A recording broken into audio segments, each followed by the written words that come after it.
Inini ndasiyana nemaprofita vaya vanenge vachitora mavideo vachiti vanhu vanamirana vanhu vadai madzaba panamirana vanhu apatoro video madzaba panamirana vanhu madzaba patoro video aiwa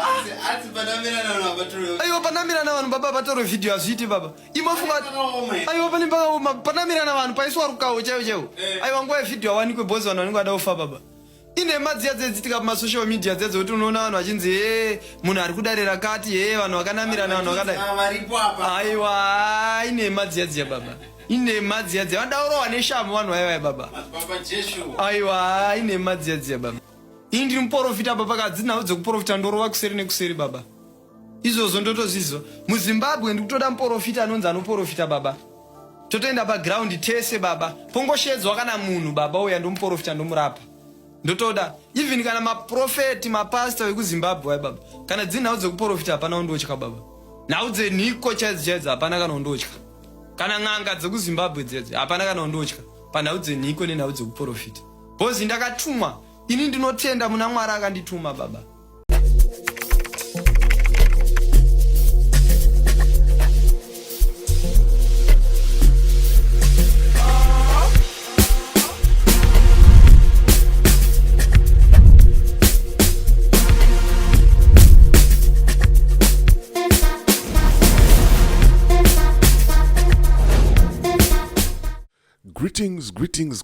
Greetings, and more greetings to you, good people. My name is DJ Holly, and welcome to 0.5 Creative Studios. Chitubu che content, chitubu chisingapwi, chitubu chinonua ne munhu wese, chitubu chakavhenekwa chikaongororwa nana mazvikokota kunzi aiwaka. Chitubu ichi chine content iri healthy, content yakachena, yakakodzera ngechiwonekwa nemunhu akaita kunge iwewe. Ndosaka uri pana pamuzuva ranhasi. So if it's your first time here, please hit the subscribe button and the notification bell so that you don't miss out on any exciting content uploaded. Kana ungo wagara uri mugari wepanapa ndangokutenda nekuita sei nekurumidza kubhadhara rent. Right, nyaya dzacho padzasvika paoma pahombe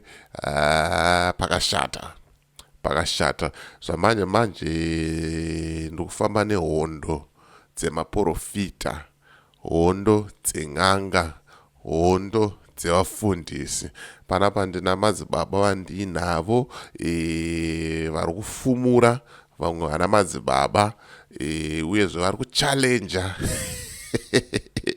maprofita emuZimbabwe. Handizoti zvichiri zvekunamata here kana kuti zvava zvekuratidzana masimba meno kuti zviri zvaMwari here kana kuti zvava zvetsotso handizozivo zvangu panapa. But panapa sepachitubu tinofamba nedingindira rekuti umbowo tinongoya nazvo tokuratidzai imozvionera mega kuti kunzungu here kana kuti kunyimo mosarudza zvamuri kuda handitika. Saka handisingatambise nguva, rega ndipinde muclip randiri kufamba naro raMadzibaba Creby.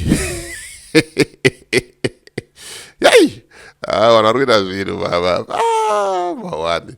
So before I get into the clip, nduti kana une business raudaro rauda kushambadzirwa, ndibate namba dzangu dziri pasi apa. Kana une nyaya yaunayo yauda kufamba nayo, ndibate ndite sei ndifambire handitika.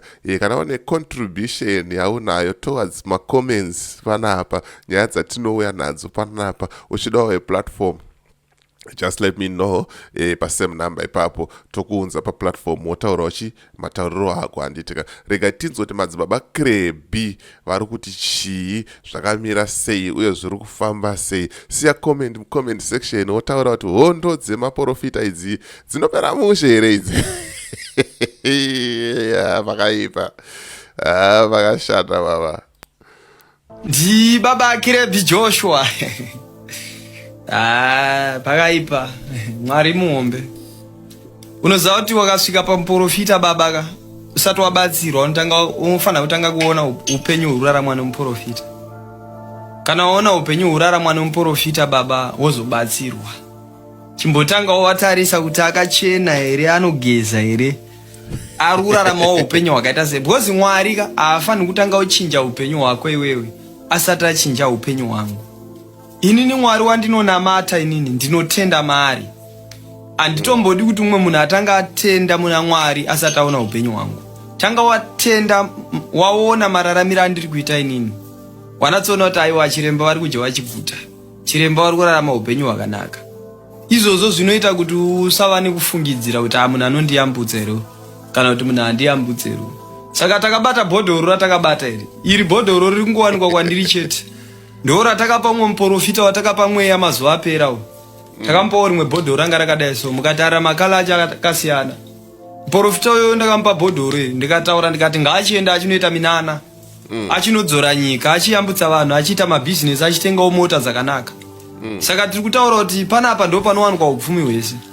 Iri bhodhoro ndikangokupa mvura inenge iri mariri wakageza mvura iyoyo, upenyu hwako hunotochinja, zvinhu zvako zvinofamba zvakanaka. Saka ndiye mukomana uyu nemumwe mukomana watinaye panapa uyu. Iyi ndo tsvimbo yemadzishe. Ukaona baba vako vari chief vasina tsvimbo yakadai so vanenge vasati vamboibudisa zvavo kuti mumboiona. Vanhu vakawanda vari kubvunza nezvetsvimbo iyi kuti chiremba tsvimbo makaiwana kupi, chiremba tsvimbo makaiwana kupi. Indakataura kuti ndobva kubhinga, bhinga gokwe chinhu chimwe chete. Kwedu kumatonga ndokuwanikwa tsvimbo dzakadai. Tinenge takutaura mamwe mazwi akaenda kure, mazwi ekutonga nhau dzakakura. Ndo tinenge takuita sei, ndo mazwi etu etichitaura. Saka tiri kutaura kuti ukaona mumwe muprofita kana n'anga ichabudisa tsvimbo yakadai, zvakuti anenge akopera tsvimbo yangu. Ukaona n'anga kana muprofita kana mufundisi kana ana anozita anorapa achibuda netsvimbo izvi zvakuti akopera baba akirebi. Takuda kuti vese vakambojirwa mari nen'anga, vakambojirwa mari nemaprofita nemapasta, vese vasingachatende kuti Jesu ndiye mambo. Baba ati ndichiuya ndikubatsirei kuti muchiyambuka. Hakuna munhu akanzi naMwari agarike panyika. Aiwa, munhu wese anofanira kurarama upenyu hwakanaka. Hakuna munhu akanzi agarike, munhu wese anofanira kugarika. Munhu wese anofanira kudya achiguta. Saka ndiri kutaura kuti ndakatumwa naMwari pachena kuti ndiporese pachena, ndiyambutse vanhu pachena. Inini ndasiyana nevangonzwa madzibaba Creby. Hey, pakashata. Vhangeri vari kufamba naro ndo vhangeri ringofambwa naro kumachechi mazhinji, vhangeri reprosperity. Receive your miracle, receive this, receive what, ivhangeri rekugamuchira. But pane vhesi inokanganikwa nevanhu irimo mubhaibheri inotaura iyo Jesu achitaura kuti hanzi varombo muchava navo nguva dzose. Handizoziva hangu pamwe ndisingazive bhaibheri, but nyora comment mucomment section utaure kuti ndizvozvo here zvokuti madzibaba Creby vakutaura ivo kuti ndakati munhu wese anofanirwa kugarika, asi Jesu chaiye wacho wavari kuteedza akataura kuti varombo muchava navo nguva dzese. Handizoziva zvangu. Isa comment mucomment section wotiudza kuti zvakaita sei, zvakamira sei. Tikapfuurire mberi tinzotaufa. Profita vaya vanenge vachitora mavhidhiyo vachiti vanhu vanamirana, vanhu vadai. Madzaba panamirana vanhu apatoro vhidhiyo. Madzaba panamirana vanhu, madzaba patoro vhidhiyo. Aiwa, panamirana vanhu baba patoro vhidhiyo hazviti baba. Imofunga aiwa panamirana vanhu paiswa rukawo chaiwo. Aiwa, nguva yevhidhiyo awanikwe bhozi vanhu vanenge vada kufa baba. Ine madziya dzedzitika pamasocial media dzedzo kuti unoona vanhu vachinzi munhu ari kudarira kati, vanhu vakanamirana, vanhu vakadai. Aiwa, ine madziya dziya baba, ine madziya dziya. Vadaurawa neshamu vanhu vaiva baba. Aiwa, ine madziya dziya baba. Kana kuti vanhu vabata apataura chokwadi. Hanzi panamirana vanhu chaipo chaipo, hapana nguva yekutora vhidhiyo baba. Hapana nguva yekuda kutora vhidhiyo. Saka ukaona munhu achinzi anamira adai so, aiwa, batai murove. Hatikurudzire zvedu violence, but vanhu vanobira vanhu mari imbavha, batai muite sei, batai murove. Aiwa, apa vari kutaura chokwadi madzibaba apa ndinowirirana nawo 100%, because right now chakangoitika ndezvongoti parongotsvagwa vanhu 2 vakaomerwa. Vanzi uyai kuno kuponeka peace job, rarapa bvisa hembe, takutoti manamirira mafesi evanhu iyayo haabude. Unoona murume wacho achitaura, iwo kana wabata mukadzi wako achichita, kana wabata mukadzi wako akanamirira, unenge uchiri kudei paari, uri kuona. Saka apa ndikubvumirana nawo zvangu madzibaba, but pavakomana wavo havosi gubhu iro nezitsvimbo iro. Pakashata baba. Namirana vanhu vadai Madzibaba panamirana vanhu patoro video Madzibaba panamirana vanhu Madzibaba patoro video